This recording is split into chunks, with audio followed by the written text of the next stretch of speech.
Құштарлық, каналыма тіркелуді ұмытпаңыз. Корабльді басқарып, көк жүзіне самғармын, канал қазып, тас жарып, мұхиттарды жалғармын. Таңдандырар бар елді, ғажап үйлер салармын, жасартатын әжемді, дәріні ойлап табармын. Мұзды жарып сырлайтын, кемемен жол асармын, бұзылмайтын, сынбайтын ойыншықтар жасармын.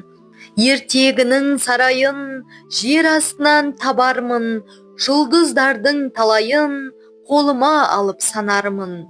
Атам айтты, қарағым, айың тусын оңынан, ал білімсіз баланың түк келмейді қолынан. Париза оңғарсына. Айың тусын оңынан деген сөз өмірде жолың ашық болсын деген мағынада.